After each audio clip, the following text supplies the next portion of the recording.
आज के इस वीडियो में हम बात करेंगे, चर्चा करेंगे कि एग्ज़ाम में कैसे लिखें।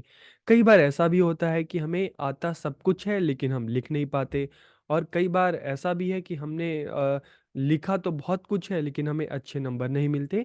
तो आज के इस वीडियो में हम इसी टॉपिक पर बात करेंगे कि जैसे आपका एग्ज़ाम भी है तो आप एग्ज़ाम में कैसे लिख सकते हो और आपको कैसे अच्छे नंबर मिल सकते हैं। तो वीडियो को पूरा देखिए और समझिए कि आप एग्ज़ाम में कैसे लिख सकते हैं, किन-किन चीज़ों का आपको ध्यान देना चाहिए।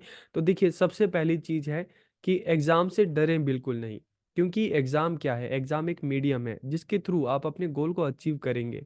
आप अपने जो ऑब्जेक्टिव है, ड्रीम है, आप उसको पूरा करेंगे। तो इसलिए एग्ज़ाम का जो फ़ियर है वो माइंड में बिल्कुल मत रखिए, क्योंकि अब इस लेवल पे आप आ चुके हैं कि वो बुक वाली जो रीडिंग होती है ना, रट्टा होता है, वो ज़रूरी नहीं है। आपने एक वर्ड भी आपके माइंड में हो तो आप उसको पूरे वर्ड को एक्सप्लेन करके पूरा पेपर ही आप लिख सकते हैं। तो सबसे पहली बात है कि खुद पे विश्वास रखिए और एग्ज़ाम से बिल्कुल मत डरिए, इसका वेलकम कीजिए, क्योंकि एग्ज़ाम दोगे तभी आप आगे बढ़ोगे।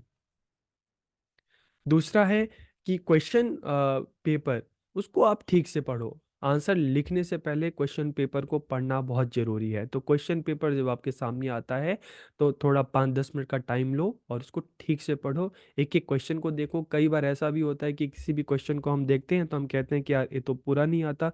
तो पूरे क्वेश्चन को आराम से पढ़िए। आप हो सकता है पूरा क्वेश्चन आपको एक बार में ना समझ में आए, तो क्वेश्चन को आप अलग-अलग पार्ट में देखिए और उनमें से फिर भी अग आपको लगता है कि नहीं ये क्वेश्चन नहीं आ रहा, तो उनमें से देखिए कौन-कौन से वर्ड्स ऐसे हैं जिनके बारे में आप जानते हो, तो फिर आप उसी को एक्सप्लेन कर दो। लेकिन कोई भी क्वेश्चन है आप उसको खाली मत छोड़ो, ठीक है? और अब दूसरी चीज़ हम बात करें कीवर्ड्स की, तो देखिए हार्ड वर्क की जगह आप स्मार्ट वर्क पे ध्यान देंगे तो ज़्यादा अच्छा रहेगा। तो बुक से पढ़ने की रट्टा मारने की बजाय आप क्या कर सकते हो, आप कीवर्ड्स याद कर सकते हो। आप कोई भी टॉपिक है, आप अगर उस आपको हार्ड लग रहा है, जल्दी से याद नहीं हो रहा, तो आप उसके कुछ कीवर्ड्स लिख लीजिए। कीवर्ड्स में याद करेंगे तो आपको सिर्फ़ कुछ वर्ड्स को ही याद करना पड़ेगा और एग्ज़ाम में जाकर आप सिर्फ़ उन वर्ड्स को आपको एक्सप्लेन करना है। तो रटने के बजाय कीवर्ड्स पे ध्यान दीजिए। और अब क्वेश्चन आता है कि यार मैंने तो सारा लिखा लेकिन अच्छे नंबर मुझे क्यों नहीं मिले? तो देखिए उसके लिए क्या करना है कि जब आप क्वेश्चन का आंसर लिखते हैं ना, तो लिखने के लिए कुछ चीज़ों का ध्यान देना बहुत ज़रूरी है। सबसे पहले आप जो मेन हेडिंग है, जो मेन पॉइंट है, आप उसको ब्लैक पेन से लिखा कीजिए, ठीक है? और जब आपको एक्सप्लेन करना है तो ब्लू पेन से आप उसको एक्सप्लेन कर सकते हैं। बिल्कुल सारा पैराग्राफ की तरह मत लिखो। जो भी आपका एक लॉन्ग आंसर का क्वेश्चन है तो आप उसको अलग-अलग जो है उसको पॉइंट्स में आप उसको बाँटो और उन पॉइंट्स को आप ब्लैक पेन से लिखो और बाकी के जो चीज़ें एक्सप्लेन करनी है आप ब्लू पेन से करो। और जब आप एक क्वेश्चन का आंसर कंप्लीट कर लो ना, तो दूसरे जो क्वेश्चन का आंसर है वो आप नेक्स्ट पेज से लिखो, उसी पेज से मत लिखो। तो इन चीज़ों का आप ध्यान दो। और एक और चीज़ है, स्पष्ट और साफ लिखो। ऐसा नहीं कि बिल्कुल आप पेन को रगड़ते हुए चले जा रहे हो।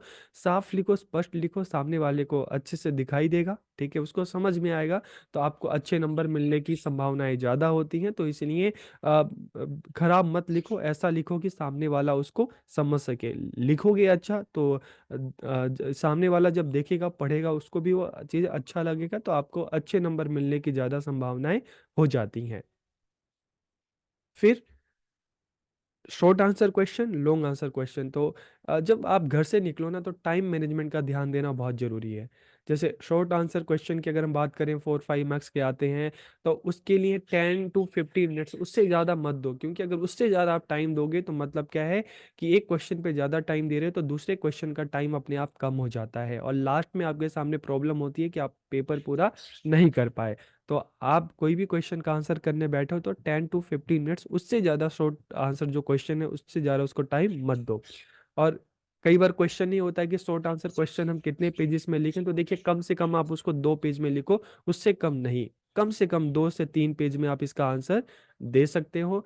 लिखते समय टाइम ड्यूरेशन का ध्यान रखें। तो देखिए जब हम टाइम ड्यूरेशन की बात करते हैं ना, तो जो शॉर्ट आंसर क्वेश्चन है उसके लिए आप टाइम रखिए 10 to 15 मिनट्स, और लॉन्ग आंसर जो क्वेश्चन है उसके लिए 25 to 30 मिनट्स। कई बार ऐसा होता है कि हम लॉन्ग आंसर क्वेश्चन में एक एक घंटे का टाइम, एक क्वेश्चन के लिए 1 आवर का टाइम हम दे देते हैं। उससे क्या होता है, बाकी के जो क्वेश्चन होते हैं उसको करने के लिए हमारे पास इतना टाइम नहीं होता, क्योंकि टाइम लिमिटेड है, 3 आवर का टाइम है और 3 आवर में आपको सारे क्वेश्चन करने हैं। तो इसके लिए टाइम मैनेजमेंट पर ध्यान देना बहुत ज़रूरी है।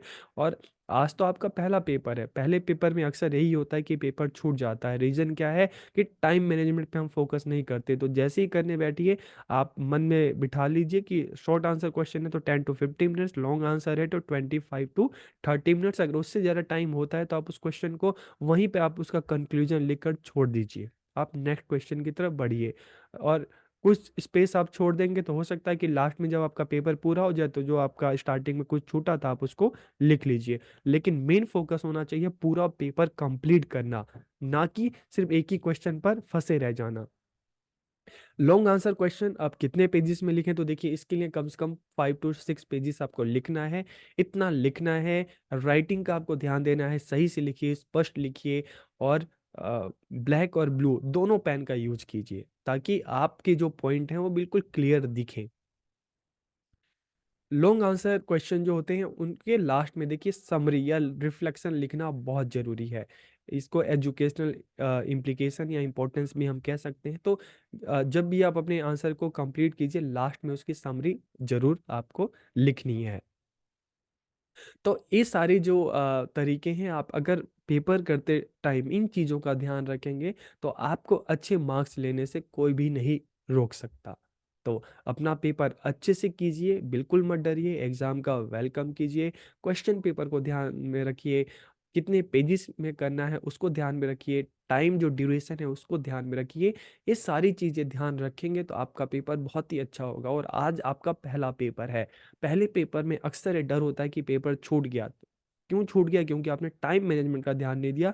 तो टाइम मैनेजमेंट पे ज़रूर ध्यान दीजिए। और कोई भी क्वेश्चन आपको ऐसा लगता है कि नहीं आता तो उस क्वेश्चन को 1 बार, 2 बार, 3 बार पढ़िए, ठीक है? उसको अलग-अलग पार्ट में पढ़िए, और फिर भी नहीं तो उसमें कुछ वर्ड्स देख लिया, अगर उन वर्ड्स के बारे में भी आपको पता है तो आप उसको भी एक्सप्लेन कर सकते हैं। तो ऑल द बेस्ट। आपका आज का पेपर कैसा गया आप ज़रूर बताना। आपको बहुत सारी बधाइयाँ, बहुत सारी शुभकामनाएँ।